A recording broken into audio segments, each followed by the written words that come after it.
Solve the equation z cubed is equal to 8i, z belonging to a complex plane, given your answers in the form z is equal to r cos theta plus I sin theta, and in the form z is equal to a plus bi, where a and b are real numbers.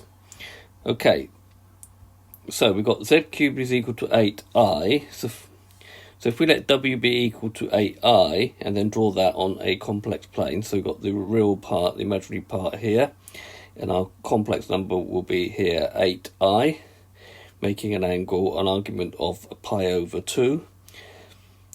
And we can very easily see that the magnitude of that is actually 8. So the magnitude of w is 8, and the argument of w is pi over 2. So w will be 8 cos pi by 2, and we'll explain the 2k pi in a minute, plus I sine pi by 2, 2k pi.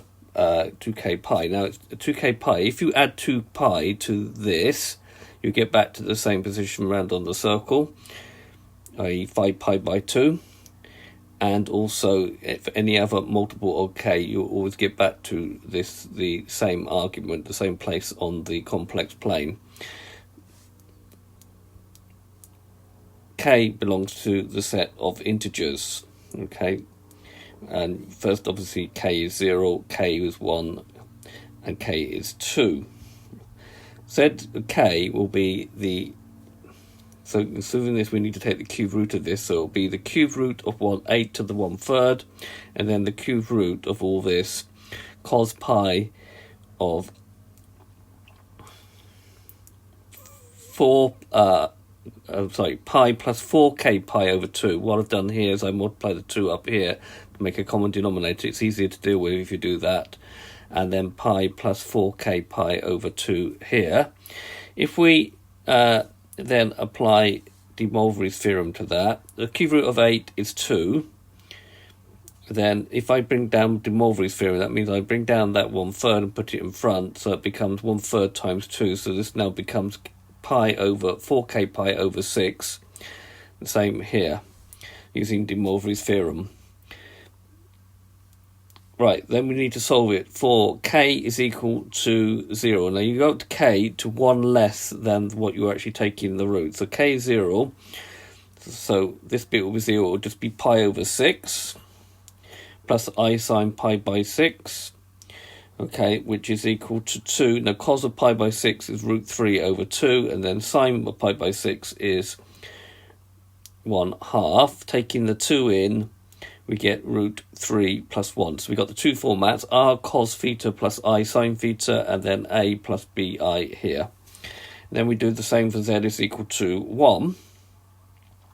So we get 2 cos of 5 pi by 6, because what we would have, we'll have pi plus 4 pi, which is 5 pi over 6, plus I sine 5 pi by 6. Now, cos in the second quadrant is negative, so it'll be minus 2 times minus root 3 over 2, cos of 5 by 6, but sine is positive, so it's just like doing sine by pi by 6, which is 1/2, and again taking the 2 in, which will give me minus root 3 plus I.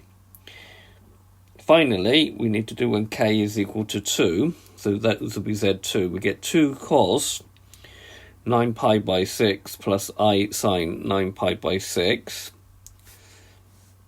If we just scroll back a bit, okay, so what we're going to do is k is now 2, so we're going to have pi plus 8 pi, that's 9 pi by 6, which you can very easily see,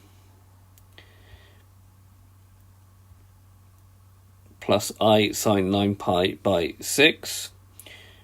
That simplifies to cos 3 pi by 2 plus I sine 3 pi by 2. So we're looking at cos and sine of 270. So cos of 3 pi by 2 is 0, and sine of 3 pi by 2 is minus 1. So we get 2 times 0 minus I, so we get minus 2i. So we've got our solutions in for both different forms there. Now, if you were to put those roots onto an Argand diagram, you get something very interesting happening here. So we've got the real and the imaginary. As the magnitude is 2, draw a circle of 2 units. The first root will be here where the angle here is pi by 6, or the argument is pi by 6, so z0 is root 3 plus 1. The second one will be here, where this angle here is 5 pi by 6, so therefore this one is pi by 6. And the third one is here, where the angle here is 3 pi by 2. What we notice is that all three complex numbers are evenly spread around this circle. And this has always happened. And as we're taking the cube root, we will expect 3 roots. If we're taking the fourth root, we would expect 4 roots, etc. So this has been a video to show you how to find the cube root of a complex number. I hope you've understood, and I thank you very much for watching.